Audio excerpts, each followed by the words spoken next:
नमस्कार, स्वागत है आप सभी का। एफएम न्यूज देख रहे हैं आप और आपके साथ मैं हूं नितीशा बंसल। चलिए शुरू करेंगे उत्तर प्रदेश से जुड़ी खबरों का ये सिलसिला। सबसे पहले बात होगी हमीरपुर की भारतीय किसान यूनियन की। भारतीय किसान यूनियन के राष्ट्रीय प्रवक्ता राकेश टिकैत का बुंदेलखंड के हमीरपुर में पहला आगमन हुआ और एफएम न्यूज की टीम ने उनसे खास बातचीत की। इस बातचीत के दौरान राकेश टिकैत ने बुंदेलखंड में बड़े किसान आंदोलन के संकेत दिए हैं और क्या कुछ कहा राकेश टिकैत ने, आइए सुनते हैं। 2020 के किसान आंदोलन के बाद भारत में एक किसानों के बड़े नेता के रूप में उभरे राकेश टिकैत हमारे साथ मौजूद हैं। आज बुंदेलखंड में उनका पहला आगमन है हमीरपुर जनपद में। आइए हम उनसे खास बातचीत करेंगे कि बुंदेलखंड के किसानों को लेकर उनका क्या कहना है और क्या आगे की मुहिम रहेगी भारतीय किसान यूनियन की। राकेश जी, किसान आंदोलन को लेकर आपने एक बड़ी मुहिम लड़ी और एक बड़ी लड़ाई लड़ी और बिल जो है वो वापस कराने का काम किया। बुंदेलखंड का किसान भी आज बहुत पीछे है। यहाँ की बात की जाए तो बुंदेलखंड का किसान प्रतिदिन 2 मौतें आत्महत्या से होती हैं। इसको लेके क्या कहेंगे आप? जिस दिन बुंदेलखंड में बैरिगेटिंग लग जाएंगे, बुंदेलखंड की खनन संपदा पे इनका अधिकार हो जाएगा, बुंदेलखंड आबाद हो जाएगा। मतलब यहाँ पे प्लेटिनियम जैसी चीजें यहाँ पर निकल रही, यहाँ पे गिट्टी मोहरामर ये निकल रही। बुंदेलखंड के लोग डस्ट झेलते हैं और पैसा दूसरी जगह जाता है।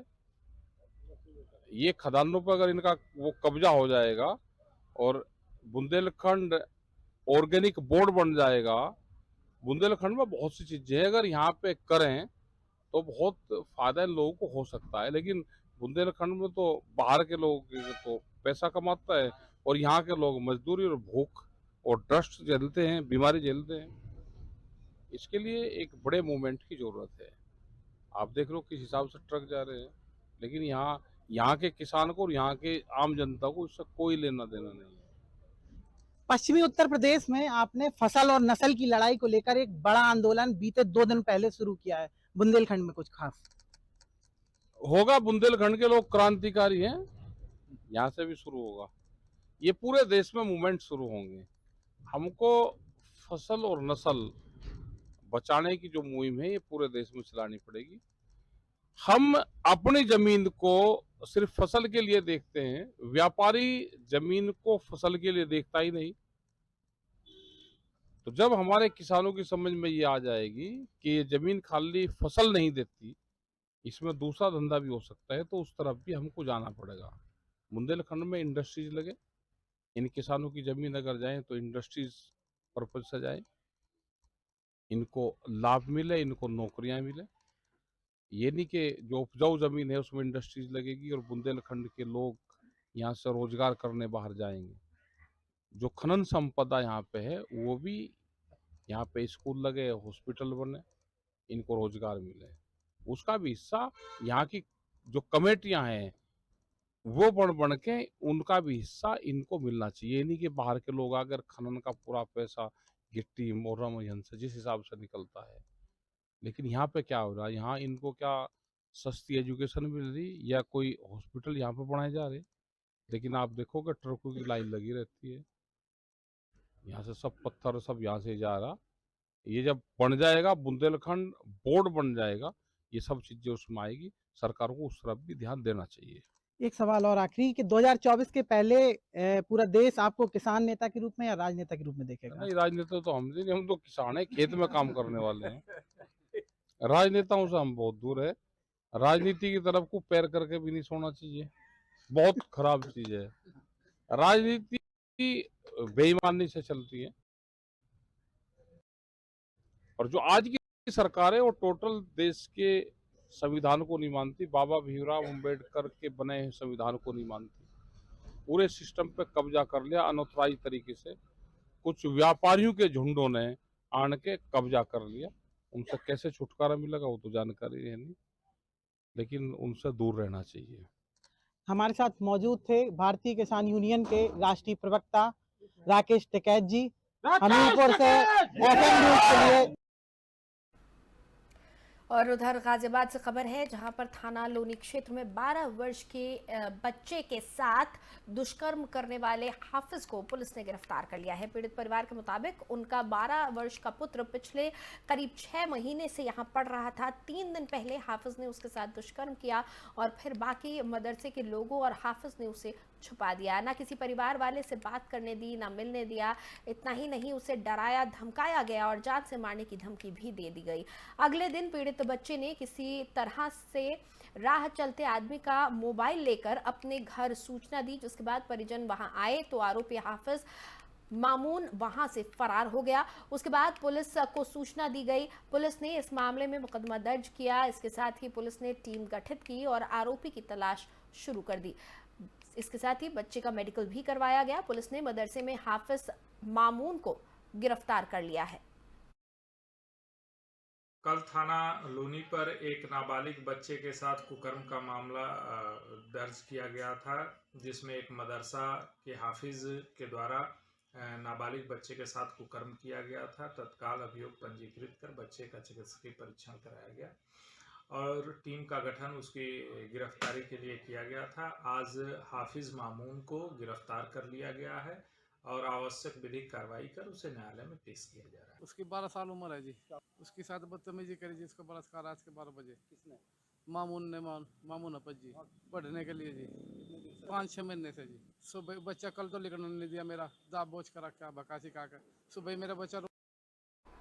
उधर अमरोहा न्यायालय ने नाबालिग बच्ची का अपहरण कर फिरौती मांगने के मामले में आरोपी को मात्र 58 दिन के अंदर ही उम्र कैद की सजा सुनाई। इतना ही नहीं, कोर्ट ने दोषी पर 1 लाख रुपए का जुर्माना भी लगाया। जुर्माने के 75% धनराशि पीड़िता को सौंपने के निर्देश दिए गए हैं। दोषी गिरफ्तार होने के बाद से ही जेल में बंद था। आपको बता दें कि अमरोहा के रहरा थाना क्षेत्र के एक गांव में मजदूर की 7 साल की बच्ची का 1 दिसंबर को अपहरण किया गया था। 2 दिसंबर को दर्ज हुई इस मामले में इमरान के खिलाफ नामजद मुकदमा दर्ज हुआ था। इसके बाद आरोपी ने पंजाब के लुधियाना से बच्ची के चाचा को फोन कर 40,000 रुपए फिरौती मांगी थी। 12 दिसंबर को फिरौती की रकम लेने पहुंचे इमरान को मुठभेड़ के दौरान गिरफ्तार कर पुलिस ने बच्ची को सकुशल बरामद कर लिया था।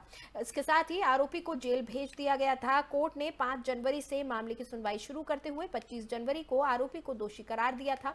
कुल 58 दिनों के अंदर ही दोषी को उम्र कैद की सजा सुनाई गई है। ये हमारे अमरोहा ज़िले में हमारी जो प्रोसिक्यूशन टीम है, पुलिस की टीम ने मिलकर एक और अतुलनीय कार्य किया है, जिसमें कि हमने रिकॉर्ड समय में एक पास्को एक्ट और 364 के मुलजिम, जिसका नाम इमरान उर्फ धीरज उर्फ अजय है, जो कि पहले से भी बुलंदशहर और रामपुर के मुकदमों में वांछित था और ये भिखारी का बेस रख के भीख मांगने के बहाने बच्चों को अगवा करता था और फिर उसके साथ पैसे मांगता था। और इसको हम लोगों ने रहरा क्षेत्र में पकड़ा था। रहरा क्षेत्र में पकड़ने के बाद इस पर मुकदमा पंजीकृत 364 और पास्को एक्ट की धाराओं के तहत किया गया था। इसमें एक त्वरित न्याय की प्रक्रिया में इसको लाते हुए सभी गवाहों की त्वरित गवाही कराई गई और प्रोसिक्यूशन की टीम से लगातार सामंजस्य बैठाते हुए इसको 26 दिनों के अंदर इसको सजा कराई गई, जिसमें इसको उम्र कैद की सजा दी।